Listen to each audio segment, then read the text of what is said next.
بسم اللہ الرحمن الرحیم الحمد للہ رب العالمین والصلاة والسلام علی اشرف الانبیاء والمرسلین سیدنا و مولانا ابو القاسم محمد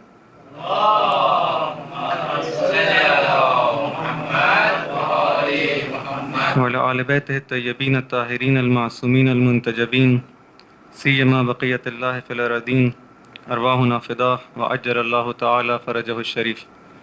اما بعد فقد قال اللہ سبحانہ وتعالی فی کتابہ الحکیم اعوذ باللہ من الشیطان الرجیم بسم اللہ الرحمن الرحیم الف لام را کتاب انزلناہ الیک لتخرج الناس من الظلمات الی النور باذن ربہم الی صراط العزیز الحمید. ایک درود بھیجے محمد و آل محمد پر.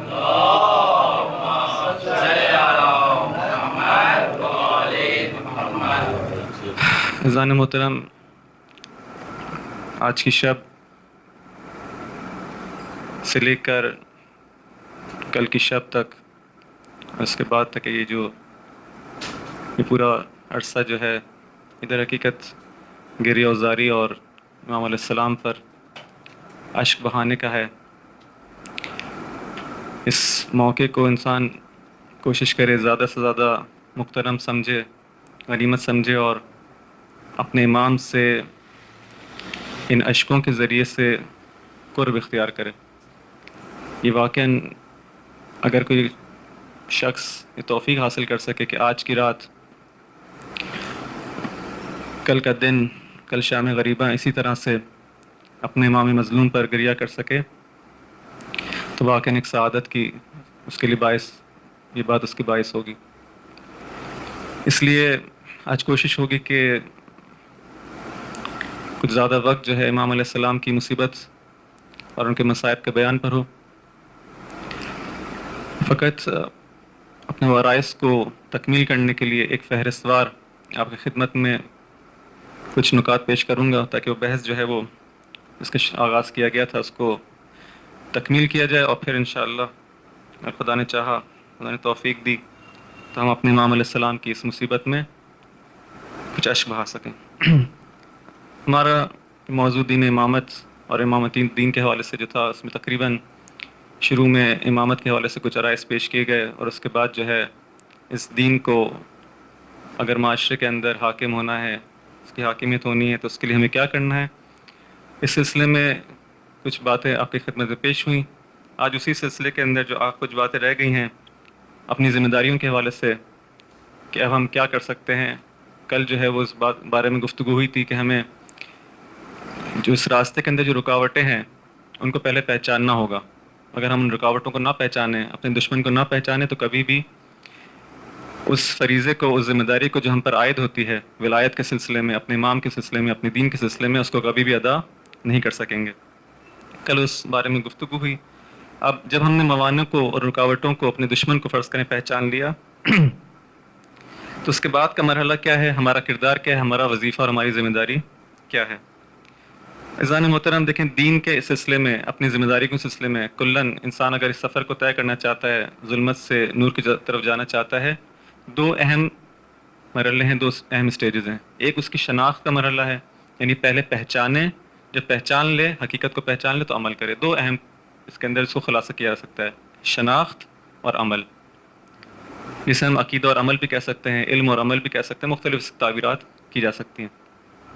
پہلے مرحلے کے اوپر ہماری گفتگو جو تھی اب تک، دین کیا ہے، امام کیا ہے، ولایت کیا ہے، ہم کون ہیں، ہمارا ہدف کیا ہے، سب ہو چکا. اس کے بعد جو دوسرا مرحلہ ہے کہ ہمارے عمل کا، کہ اب ہمیں کیا کرنا ہے، ہماری وظائف کیا ہیں، ذمہ داری کیا ہیں. یہ جو دشمن ہے دونوں مرحلوں کے اندر ہمارے لیے مشکلات کو کھڑی کرتا ہے. دونوں مرحلوں کے اندر جو دو اہم مرحلے، شناخت کا مرحلہ اور عمل کا مرحلہ. شناخت کے اندر آ کے کیا کرتا ہے، ہمارے لیے شبہات کو ایجاد کرتا ہے، ہمارے ہدف سے ہم کو دور، ہمارے اہداف، کچھ اور اہداف ہمارے سامنے بیان کرتا ہے کہ تمہارا ہدف یہ نہیں، تمہارا ہدف یہ ہے، تمہاری زندگی کا ہدف یہ ہے، تمہاری سعادت اس میں ہے، تمہاری کامیابی اس میں ہے. ان چیزوں کو دین کے مطالب کو تحریف کیا جاتا ہے، بدعتیں ایجاد کی جاتی ہیں. سارا یہ پہلا مرحلہ ہے. اس مرحلے کو اگر ہم کراس کر لیں اور دشمن کی اس سازش کے اندر نہ آئیں اور اپنے آپ کو صحیح طرح پہچانیں، اپنے امام کی بھی صحیح طرح شناخت کریں، تو جو دوسرا مرحلہ ہے عمل کا، اس کے اندر ہم کو دو اہم ترین چیزوں کی ضرورت ہے. ایک کی طرف کا اشارہ ہوا بصیرت، کہ جب تک بصیرت نہ ہو، ہم دشمن کو پہچان بھی لیں، جان بھی لیں، سب کچھ کر لیں، لیکن فتنوں کے اندر آ کر گھر جائیں گے اور اب وہ صحیح عمل جو ہم سے درکار ہے، جو ہم سے چاہا گیا ہے، صحیح وقت پر صحیح عمل انجام نہیں دے پائیں گے۔ اور دوسرا استقامت، انسان بہت سی مرتبہ چیزوں کو اچھی طرح دیکھ لیتا ہے، حتیٰ پس پردہ حقائق کو بھی دیکھ لیتا ہے، لیکن اس کے اندر استقامت نہیں ہوتی۔ اس لیے کہا جاتا ہے کہ ان الذین قالوا ربنا اللہ ثم استقاموا، تو ان سے کہہ دو فلا خوف علیہم ولا هم یحزنون۔ صرف اور صرف ایمان لانا شرط نہیں ہے، جب تم لوگوں نے شناخت صحیح کر لی، اپنے رب کو پہچان لیا، ایمان لے آئے، یہ کافی نہیں ہے۔ ان الذین قالوا ربنا اللہ، یہ کہہ تو رہے ہیں کہ ہمارا رب پروردگار ہے، یعنی ایمان لے آئے ہیں، لیکن اگر اس کے بعد استقامت کرو گے، اس راستے کے اوپر ڈٹ جاؤ گے، تمام مشکلات کو برداشت کرنے کے لیے آمادہ ہو جاؤ گے، تب پھر جو ہے خدا تم کو بشارت دے رہا ہے کہ نہ پھر اس راستے میں کوئی ڈر ہوگا، نہ کوئی خوف ہوگا۔ فلا خوف علیہم ولا هم یحزنون۔ اسی طرح کی ایک اور آیت ہے ان الذین قالوا ربنا اللہ، جب یہ کہتے ہیں کہ ہم ایمان لے آئے، ثم استقاموا تتنزل علیہم الملائکہ، تو ملائکہ ان پر نازل ہوتے ہیں اور ان کو بشارت دیتے ہیں کہ اسی بات کی کہ تم جو ہے نہ ڈرو اور نہ تمہیں کوئی خوف ہوگا، اور تمہیں جو ہے وہ جنت کی بشارت دی جا رہی ہے۔ لیکن شرط کیا ہے؟ شرط استقامت ہے۔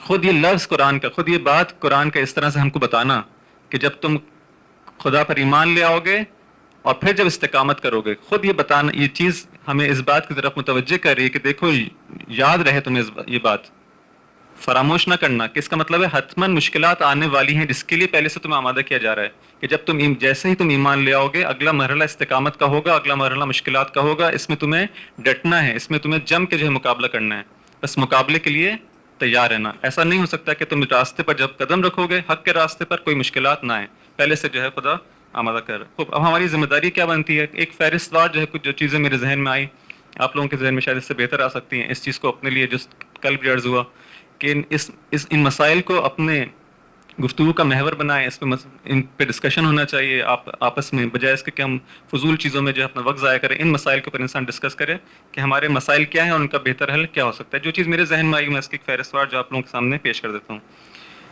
دیکھیں، سب سے پہلے جو ہم نے جو ہے اپنی مشکلات کو جب دیکھا کہ ہاں یہ ہمارا دشمن ہے، اس طرح سے جس کی بات کل گزر چکی کہ کس طرح سے جو ہمارے درمیان ایجاد اختلاف کرتا ہے، مشکلات جو ہمارے تعلیمی نظام کے اندر، ہماری ثقافت کے اندر، ہمارے اس سارے مسائل کا کل ذکر ہوا۔ اب جب میں نے مسائل کو دیکھ لیا، مسائل ہیں، تو اگلا مرحلہ کیا ہے؟ اگلا مرحلہ ہے کہ اب مجھے اس کے لیے کوئی پلان کرنا ہے۔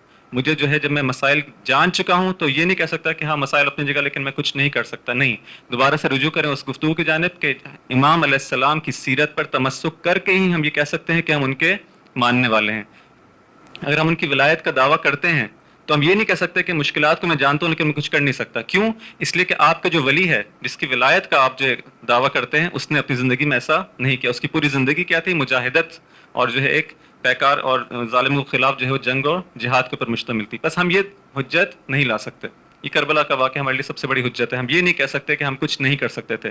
جیسے بھی حالات ہو جائیں، انسان جو ہے اس کو کچھ نہ کچھ کرنا ہے، اپنی ذمہ داری کو ادا کرنا ہے۔ بس سب سے پہلے انسان جو ہے پلان بنائے کہ کیا کر سکتا ہے، اس کے اندر کیا کیپیبلٹی خدا نے رکھی ہے، وہ کس طرح سے جو ہے اس معاشرے کو ولایت کی طرف لا سکتا ہے، انفرادی طور پر بھی اور اجتماعی طور پر بھی، کہ انسان جو ہے ایک دوسرے کے ساتھ تعاون کرے۔ فقط انفرادی طور پر اگر اس جہاد کو لڑنا چاہے گا، کامیاب نہیں ہو سکتا۔ دشمن بہت زیادہ ہے، بہت طاقتور ہے۔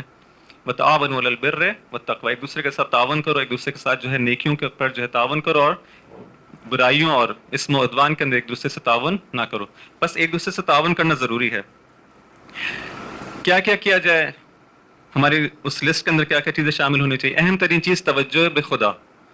جب تک انسان خدا کی جانب توجہ نہیں کرے گا، اپنے ہدف سے جو ہے وہ غافل رہے گا۔ خود کو اپنے اس غفلت سے نکالنے کے لیے اور اس معاشرے کو غفلت سے نکالنے کے لیے ضروری ہے کہ ہر وہ چیز جو اس کو خدا کی جانب سے، یعنی خدا سے دور کر رہی ہے، اس کو غافل بنا رہی ہے، ان چیزوں کو اپنی زندگی سے نکالنے کی کوشش کرے، انفرادی طور پر بھی، اجتماعی طور پر بھی۔ آپ دیکھیں کہ میں اس معاشرے کے اندر آیا ہم مل کر ایسا کوئی کام کر سکتے ہیں کہ لوگوں کے دلوں کے اندر خدا کی یاد جو ہے وہ بڑھ جائے، خدا سے لوگ اگر غافل ہیں تو غفلت کم ہو جائے۔ وہ میں کیا کام کر سکتا ہوں؟ یہ آپ کے سوچنے کا کام ہے۔ یہاں پہ اس پوری فہرست کو میں بیان نہیں کر سکتا۔ خود سوچیں کہ کیا کیا جا سکتا ہے، انفرادی طور پر اپنی زندگی میں کیا کر سکتا ہوں، اور اجتماعی طور پر کیسا کیا کام ہم کچھ لوگ مل کر کر سکتے ہیں کہ اس اجتماع کو جو ہے غفلت سے باہر نکالا جائے۔ مثلا فرض کریں قرآن کی جو ہے ایک محفل ہو، اس کے اندر مل کے انسان جو قرآن پڑھ اور پھر مل کے اس پہ ڈسکشن کیا جائے۔ مثلا ایک جو الحمدللہ کچھ عرصے سے ہمارے معاشرے میں یہی سلیہ بازار کے اندر خراسان کے سامنے ہو رہا ہے، اچھی چیز ہے, اس کو جو ہے تقویت ہونی چاہیے, اس کی تقویت کرنا چاہیے, اسی جیسے دوسرے پروگرام کرنا چاہیے. ایک مثال ہے کیا کیا کام ہو سکتے ہیں, یہ ایک مثال ہے. اور جو بھی آپ کر سکتے ہیں, توجہ بھی خدا جب تک نہیں ہوگی, غفلت جب تک ہوگی, کچھ بھی نہیں انسان کر سکتا. اہم ترین ہتھیار دشمن کا کیا ہے؟ غفلت. جس کی طرف اشارہ ہوا کہ جو میڈیا کے ذریعے سے اہم ترین جو کام, جو زہر جو آپ کے اندر وارد کیا جا رہا ہے, وہ یہ غفلت ہے. اپنے وقت کو اس طرح سے دیکھیں کہ یہ اس طرح ضائع نہ ہو جائے. کس طرح سے آپ کے پورے وقت کو آکوپائی کر کے جو ہے آپ کو جو ہے وہ بالکل, اگر ہم کہیں کہ کسی برے کام کی طرف نہیں, تو کم از کم جو ہے خدا کی جانب نہیں لے جا رہا. وہ جس وقت کو آپ کو خدا کی جانب متوجہ ہونا چاہیے, وہ وقت آپ کا ضائع ہو رہا ہے, اور یہ آپ کو آپ کی زندگی کے اندر سے آپ کے جو اصلی انسانی ہدف ہے سے دور کر دے گا. دوسرا اہم ترین کام امر بالمعروف و نہی عن المنکر. یہ ہماری بہت بڑی ذمہ داری ہے اجتماعی طور پر, جس سے ہم غافل ہیں. ایک دفعہ ایک عالم دین ہے جو ممبر پہ بیٹھ کے امر بالمعروف کرتا ہے. ایک دفعہ ہر انسان, ہر مومن اپنے گھر میں تو دیکھ رہا ہے کہ اگر کوئی بچہ, اس کا بھائی, اس کا بہن, اس کی زوجہ اگر کوئی غلط کام کر رہے ہیں تو ان کو جو ہے وہ اس سے روک سکتا ہے. اگر جو ہے وہ اچھا کام کر رہے ہیں, اگر وہ کوئی اچھائی کے اندر نہیں ہے تو ان کو اس کی طرف دعوت دے سکتا ہے. یہ کام تو کر سکتا ہے اپنے اسکول کے اندر, اپنے کالج کے اندر, یونیورسٹی کے اندر, اپنے آفس کے اندر, اپنے دوستوں کی کسی گیدرنگ کے اندر, اپنی فیملی کے اندر, اپنے خاندان کے اندر. ان مختلف لیولز کے اوپر ہم یہ کام کر سکتے ہیں کہ لیکن بہت ساری مرتبہ سے غافل ہوتے ہیں. یہ ہماری ذمہ داری ہے. اگر ہم یہ کام کرنا شروع کر دیں, اور ہم میں سے ہر ایک کوشش کرے کہ جہاں اس کو موقع ملے کام کرے اچھی طرح سے, اس کے شرائط کے لحاظ کو دیکھتے ہوئے, تو اس معاشرے کے اندر ایک چینج حتماً آئے گی. امر بالمعروف نہی عن المنکر, اس کی طرف جو ہے انسان کی خاص توجہ. اسی طرح سے ظلم و ستم, ہم جو کہتے ہیں کہ امام علیہ السلام کے اس قیام کے اندر اہم ترین نقطہ کیا تھا کہ آپ نے ظلم کے خلاف قیام کیا. ہماری اپنی زندگی کے اندر ایسا نہ ہو کہ ظلم ہو رہا ہو کہیں, ہم خود کہیں ظالم نہ ہوں. ہم برسر اقتدار نہیں ہیں, کسی بڑی کرسی پر نہیں بیٹھے, لیکن ہم اسی جو ہم اپنا کام کر رہے ہیں, اپنی اسی مختصر سے زندگی کے اندر ایسا نہ ہو کسی کے اوپر ظلم کر رہے ہوں. یہ ممکن نہیں ہے کہ ہم جو ہے ظلم کریں اپنے ہی لیول کے اوپر, اور پھر ہم کہیں کہ ہم امام علیہ السلام کے ماننے والے ہیں. مثلاً فرض کریں کہ آپ کے گھر میں جو ہے کوئی ماسی ہے جو کام کرتی ہے, کوئی نوکر ہے جو کام کرتا ہے. کیا ہم بہت سی مرتبہ اس پر ظلم نہیں کر رہے ہوتے؟ کیا واقعی اس کے ساتھ ایسا ہی سلوک ہونا چاہیے جس طرح ہم کرتے ہیں؟ آپ لوگ انشاءاللہ کہ ایسا نہیں ہے, لیکن ہمارے معاشرے میں بہت رائج ہے. بیچاروں کے ساتھ جو مشکلات کی وجہ سے, کسی عام طور پہ اکثر یہ خواتین جو کام کرتی ہیں, اکثر ان کے شوہر جو ہیں وہ ان کے ساتھ اچھا ان کا سلوک نہیں ہوتا, مجبور ہوتی ہیں کام کرنے پر, یا مختلف وجوہات کی وجہ سے. ان کے ساتھ ہم بجائے اس کے کہ ہمدردی کریں ان کے اوپر, جو ان سے ناجائز فائدہ اٹھانا, یہ زیب نہیں دیتا اہل بیت کے ماننے والوں کو. دیکھیں یہ ایک مثال ہے فقط. اس طرح کی بہت ساری مثالیں ہماری زندگی کے اندر آتی ہیں. میں اگر کسی آفس میں کام کر رہا ہوں, میرا جو ماتحت ہے اس پر کہیں ظلم نہ ہو, میں اپنے اختیارات کا غلط استفادہ نہ کروں. اگر میرے خاندان کے اندر جو ہے میں دیکھ رہا ہوں کہ کوئی یتیم بچہ ہے جس کا مال کھایا گیا ہے, میں جاؤں اس کو دفاع کے لیے, کیوں نہیں جاؤں؟ میری ذمہ داری بنتی ہے کہ اس کے بارے اس سلسلے میں جو ہے آواز اٹھاؤں. خود تو اصلاً یہ تصور نہ ہو کہ انسان جو ہے, ایک مومن جو ہے, کبھی اس طرح سے جو ہے کبھی کام کے اندر کے کسی یتیم کا جو ہے مال کھا جائے. اسی طرح سے بہت سارے مسائل ہیں. چھوٹی چھوٹی چیزوں کو اپنی زندگی کے اندر دیکھیں. جسے کہتے ہیں محاسبہ, یہی ہے محاسبہ. فقط یہ نہیں کہ آج میں نے جو ہے جھوٹ بولا, غیبت کی, نہیں, ان سب چیزوں کا محاسبہ ہے. دیکھیں میری زندگی کے اندر کہیں ظلم تو نہیں ہو رہا, اس کو دور کرنے کی کوشش کریں. اسی طرح سے فقر ہے, اس معاشرے کے اندر سے فقر اور فقیری کو دور کرنے کی کوشش کریں. یہ ہماری ذمہ داری ہے. جب تک فقر ایک اہم مشکل, ایک معنی, ایک رکاوٹ ہے دین کا اچھی طرح سے معاشرے کے اندر رائج ہونے کے لیے, اس لوگوں کے شعور کو بلند ہونے کے لیے. خود ایک فقر ایک معنی ہے. میں کیا کر سکتا ہوں اگر خدا نے مجھے جو مال و دولت دیا ہے, اب پہلے اپنے اطراف کے اندر, اپنے خاندان کے اندر, اپنے دوستوں کے اندر, اس سے بڑی گیدرنگ, اس سے بڑی جہاں تک جو ہے میرا دیکھ سکتا ہوں میرا مال کی وسعت ہے, وہاں میں کوشش کروں. اگر میں کام کر سکتا ہوں تو اس فقر کو دور کرنے کی کوشش کروں. یہ بھی سیرت کا ایک اہم ترین پہلو ہے یا نہیں؟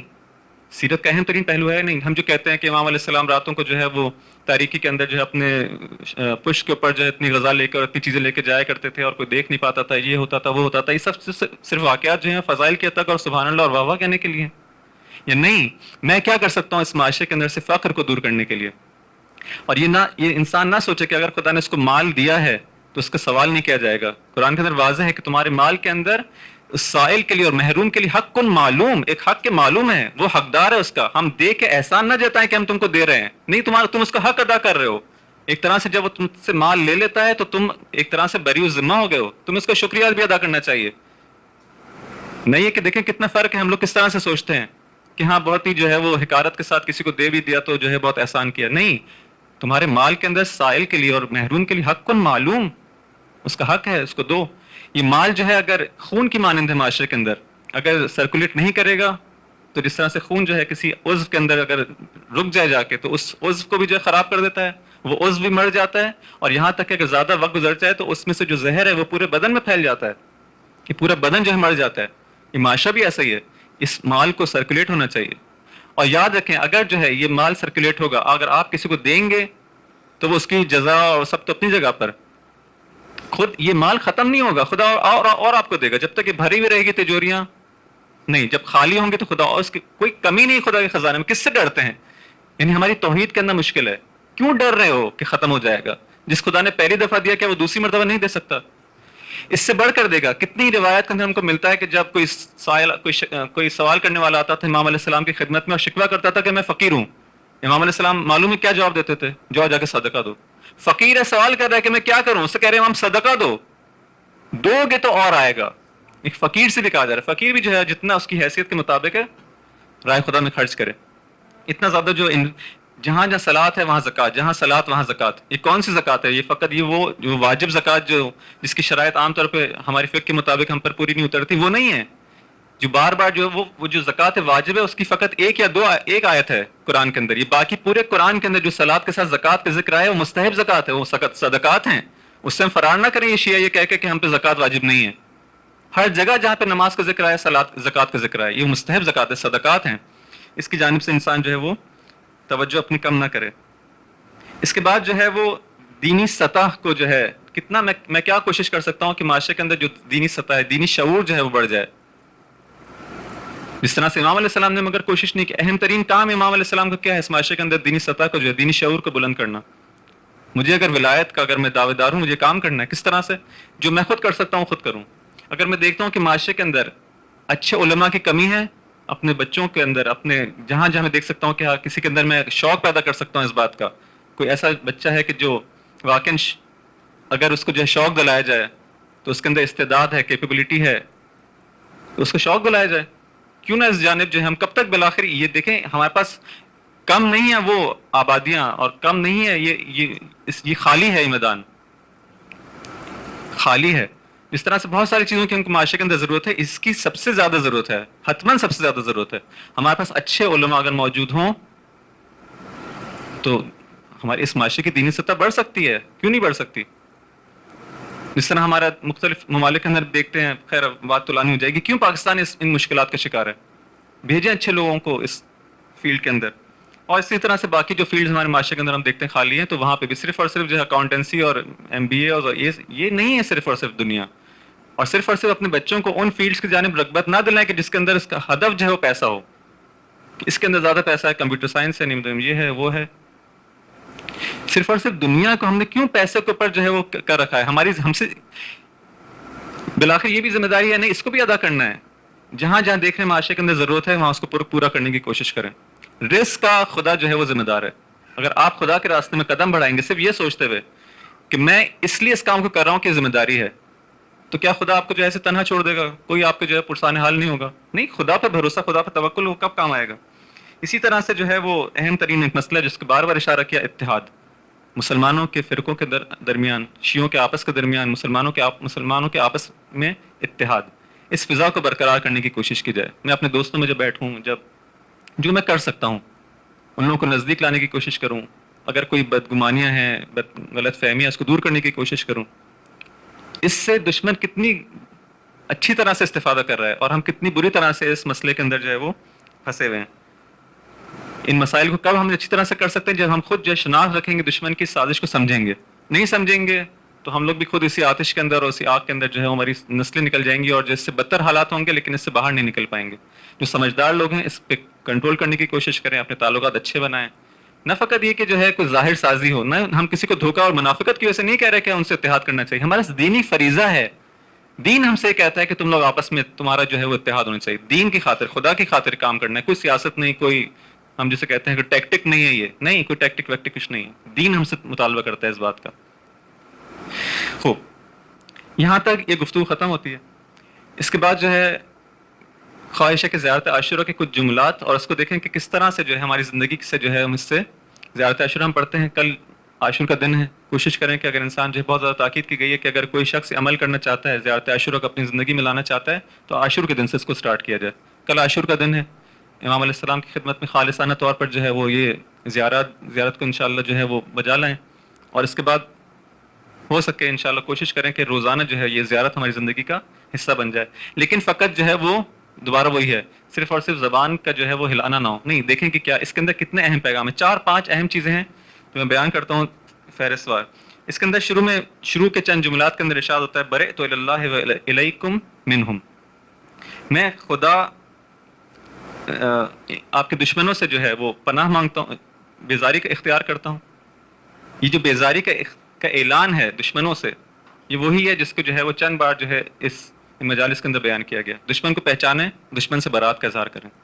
اظہار فقط زبانی نہیں بلکہ عملی طور پر آپ کے معلوم ہو کہ ہاں یہ شخص جو ہے دشمن کے مقابلہ کر رہا ہے، یہ شخص جہاد کے اندر ہے، یہ شخص جو ہے برسر پیکار ہے. اس کے بغیر جو ہے وہ ہم زیارت عاشورہ پڑھتے ہیں، اس کو کوئی فائدہ نہیں ہوگا ثواب کے علاوہ. صرف ثواب چاہیے یا اپنی ذمہ داری ادا کرنی ہے؟ صرف ثواب چاہیے. امام علیہ السلام کے سامنے سرخرو ہونا مقصود ہے. اگر واقعی امام علیہ السلام کے سامنے اپنی ذمہ داری کو ادا کرنا چاہتے ہیں، دشمن کو پہچانے، اس کے مقابلے میں جہاد پر آ جائیں. جو بھی فریضہ آپ سمجھتے ہیں کہ میں اپنی زندگی میں یہ کام کر سکتا ہوں، اس کو اختیار کریں اور شروع کر دیں. سلم لمن سالمکم حرب لمن حاربکم، جو آپ کے دوست ہیں، آپ کے ماننے والے ہیں، جو اہل بیت کے ماننے والے ہیں، جو آپ سے محبت کرتے ہیں، میں ان کے ساتھ سلم ہوں. میرا پورا وجود جو ہے سلم ہے. ان کے ساتھ اس طرح کے تعلقات میرے ہوں، اس طرح کی دوستی ہو، اس طرح سے جو ہے وہ یہ بات جو ہے جس طرح سے گزر چکی. موالات ولایت کا مطلب کیا ہے؟ ولایت عام کا کہ مومنین کا معاشرہ، مسلمانوں کا معاشرہ آپس میں اس طرح سے جو ہے وہ جڑا ہوا ہو، ان کے درمیان اختلافات نہ ہو، ان کے درمیان جو کینہ نہ ہو، ان کے درمیان نفرتیں نہ ہوں. سلم لمن سالمکم حرب لمن حاربکم، میرا پورا وجود حرب، پورا وجود میرا جنگ ہو اس کے خلاف جس نے آپ کے ساتھ جنگ کی، جہاد کیا. میرا پورا وجود جو ہے وہ اس کے خلاف ہو. اس کے بعد ارشاد فرماتے ہیں کہ خدا سے دعا کرتے ہیں اسی زیارت عاشورہ کے اندر، اسأل اللہ ان یرزقنی طلب ثارک مع امام منصور من اہل بیت محمد. میری خواہش ہے، کیا رزق کو طلب کرتا ہوں؟ مجھے یہ رزق چاہیے کہ میں اپنے امام کی نصرت کرتا ہوا آپ کے خون کا بدلہ لے سکوں. مجھے حتماً امام علیہ السلام کے، میری خواہش ہے، میری ایسی خواہش جس کے پر میں کچھ بھی خدا مجھے نہ دے، بس یہ دے دے. اگر یہ اس طرح سے جو ہے خواہش ہونی چاہیے خدا کی بارگاہ میں. مجھے کیا رزق چاہیے؟ مجھے یہ رزق چاہیے کہ میں اپنے امام کی نصرت کرتا ہوا اپنے امام حسین علیہ السلام کے خون کا بدلہ لے سکوں. یہ سعادت مجھے چاہیے. اللہم اجعلنی عندک وجیہا بالحسین، عجیب جملہ ہے. اے خدا مجھے اپنے نزدیک آبرومند بنا لے امام حسین علیہ السلام کے ذریعے. یعنی ایسا نہ ہو کہ کل کو میں تیرے سامنے جو ہے وہ شرمندہ ہو جاؤں. امام حسین کے سلسلے میں اگر میں کوئی کوتاہی کروں اور اپنے وظیفے کو ادا نہ کر سکوں، اپنی ذمہ داری کو ادا نہ کر سکوں، تو کل تیری بارگاہ میں آبرومند نہیں ہو سکوں گا. اللہم اجعلنی عندک وجیہا، مجھے اپنی بارگاہ میں آبرومند بنا لے، امام حسین کے سلسلے میں کوتاہی نہ کروں. اس کے بعد آخری بات، اللہم اجعل محیای محیا محمد و آل محمد، اور مماتی ممات محمد و آل محمد. درود بھیجیں محمد و آل محمد.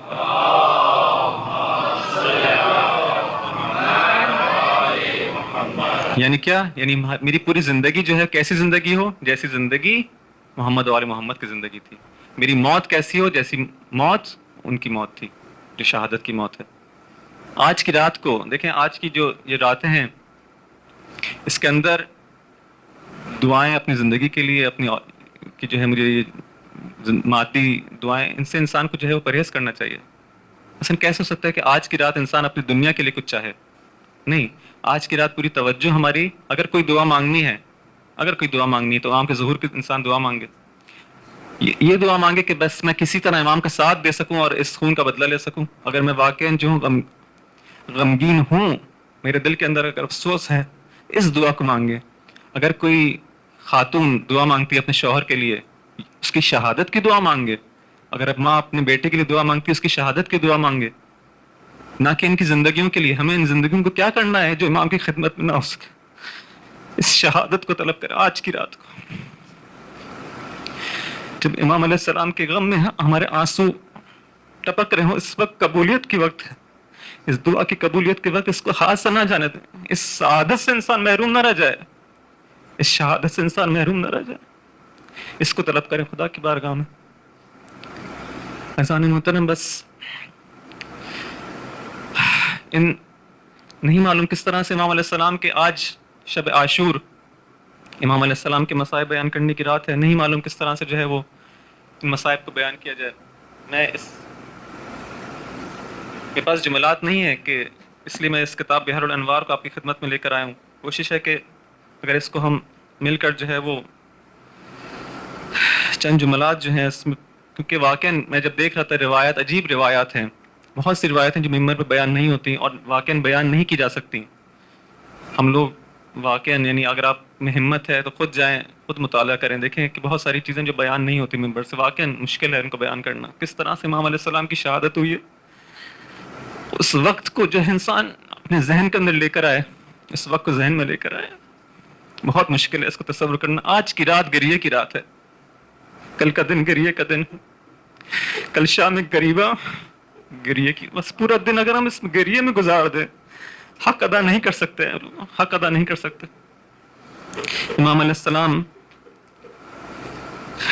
جو کہ اس صبح عاشور سے نہیں معلوم، بلکہ اس پورے سفر سے جب سے مدینہ چھوڑا ہے، نہیں معلوم کس طرح کی زندگی آپ نے گزاری ہے. تاریخ کے اندر ہمارے پاس کچھ بھی نہیں ہے، کچھ بھی ذکر نہیں ہوا، چند کلمات ہیں، کچھ بھی نہیں ہے. وہ نہیں معلوم ہے امام علیہ السلام نے یہ چند ماہ کس طرح سے گزارے ہیں. لیکن جس طرح سے یہ وقت نزدیک آتا ہے، عاشور کا وقت جو نزدیک آتا ہے، یہ حالات بہت ہی زیادہ امام علیہ السلام، امام زمان علیہ السلام کو کہا جاتا ہے کہ دن میں ہر روز یہ واقعہ دکھایا جاتا ہے، اول تا آخر، اول تا آخر.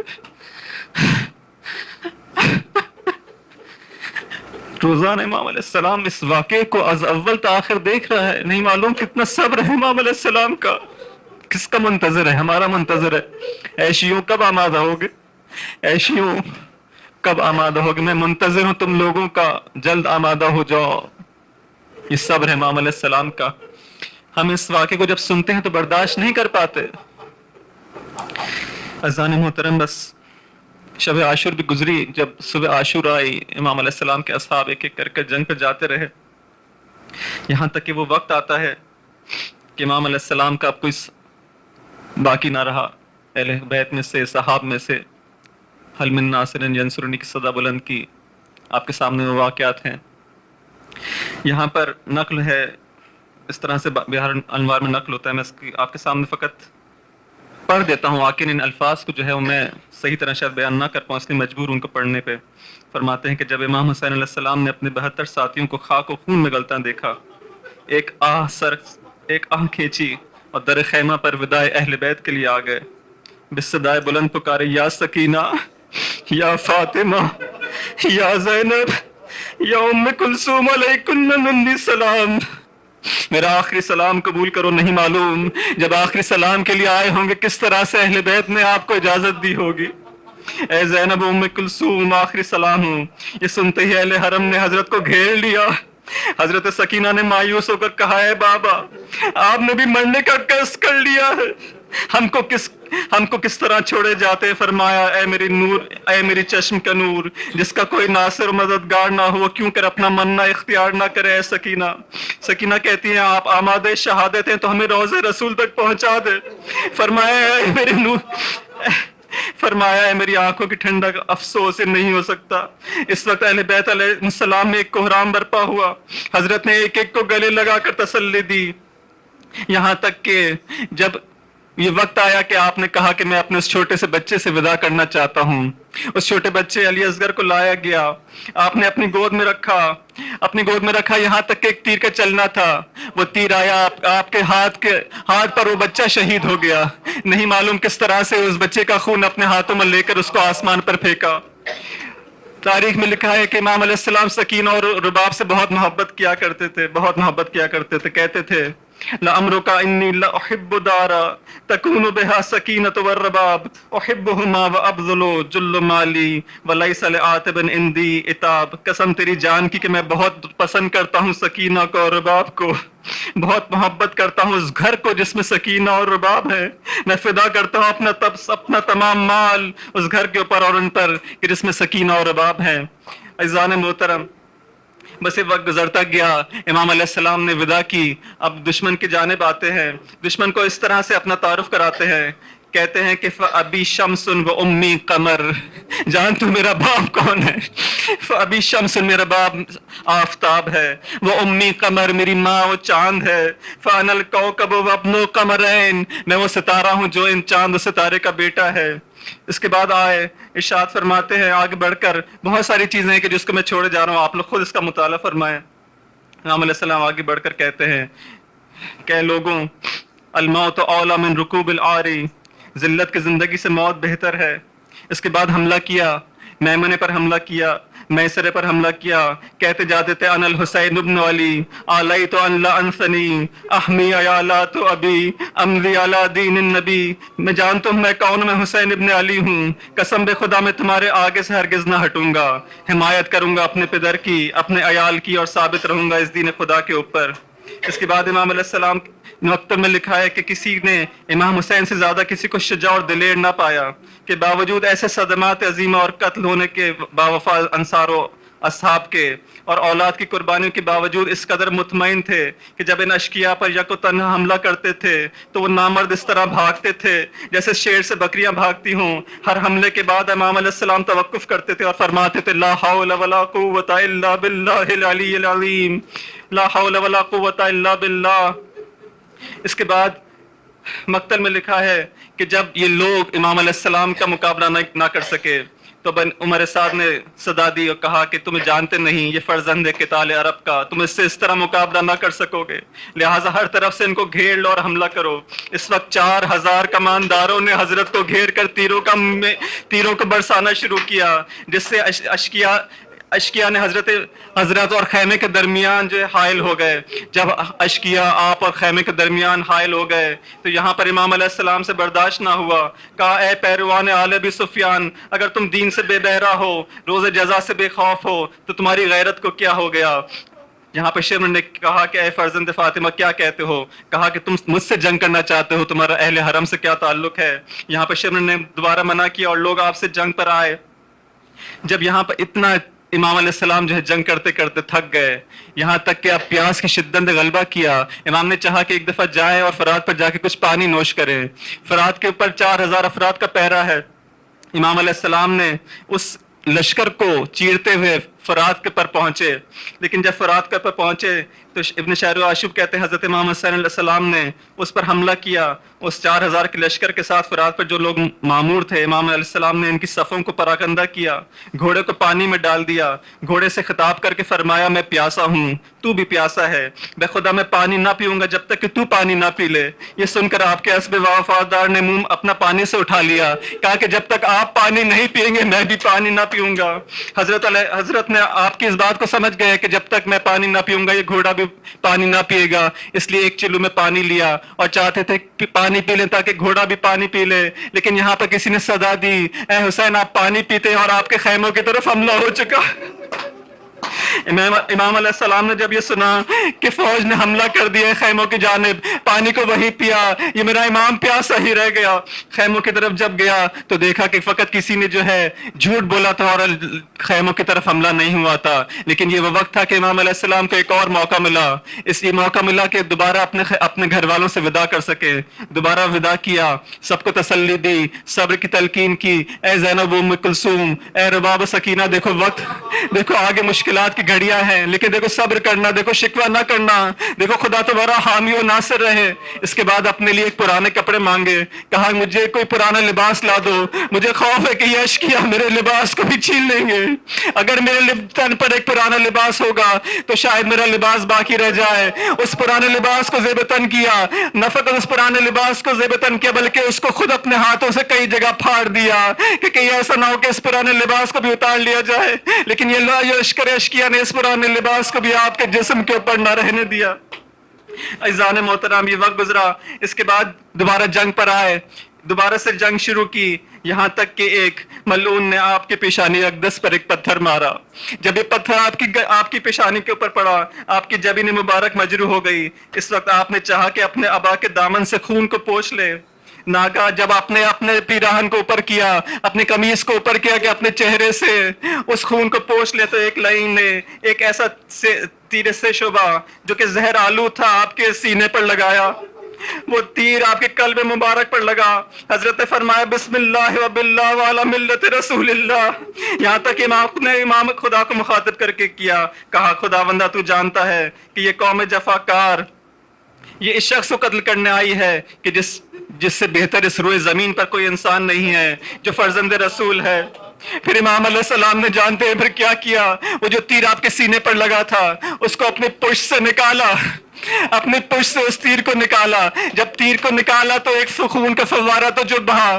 امام علیہ السلام نے اس خون کو اپنے ہاتھ میں لیا, اپنے ہاتھ میں لیتے ہوئے اس کو آسمان کی طرف پھینکا, دوبارہ سے اپنے چلو میں اس خون کو بھرا اور اپنے ریش اور اپنے چہرے مبارک پر اس خون کو لگا دیا. کہا کہ میں اپنے جد بزرگوار سے اس طرح ملاقات کروں گا اور عرض کروں گا یا رسول اللہ اس شخص نے مجھ کو اس طرح شہید کیا جس طرح خون آلود چہرے سے اپنے جد کے سامنے جاؤں گا. اس وقت عبداللہ ابن حسن جو کہ امام علیہ السلام کی وہ نشانی تھے, جب یہ دیکھتے کہ امام علیہ السلام اس طرح دشمن کے درمیان اسیر ہیں اور محاصرے میں ہے, وہ چھوٹا بچہ, وہ 11 سالہ بچہ, اس نے جب اپنے ابتچا کو اس حالت میں دیکھا تو خیمے سے نکل کر قتل گاہ کی طرف دوڑا, یہاں تک کہ امام علیہ السلام کے پاس آ کر کھڑا ہو گیا. بی بی زینب نے بہت چاہا کہ اس بچے کو روکے. حضرت نے فرمایا کہ بہن اس کو نہ آنے دو, لیکن یہ طفل معصوم نہ مانا اور کہا کہ بخدا میں اپنے امی بزرگوار کو اس حال میں تنہا نہ چھوڑوں گا. اس وقت ایک لائن نے اور حرملہ نے ایک ایسا وار کیا کہ عبداللہ کا ہاتھ قلم ہو گیا. امام علیہ السلام نے اس مصیبت کو بھی برداشت کیا, یہاں تک کہ امام علیہ السلام نے پر اب جو ہے لوگوں نے مل کر حملہ کرنا شروع کیا. امام علیہ السلام اب برداشت نہ کر پائے اور زمین پر آئے. اس قتل گاہ کے اندر جب گرے, یہ سارا منظر بی بی زینب دیکھ رہی ہیں, اس خیمے سے دیکھ رہی ہیں, برداشت نہ کر پائی. عمر سعد کو مخاطب کر کے کہا اے عمر سعد تو یہ سب دیکھتا ہے اور خاموش ہے.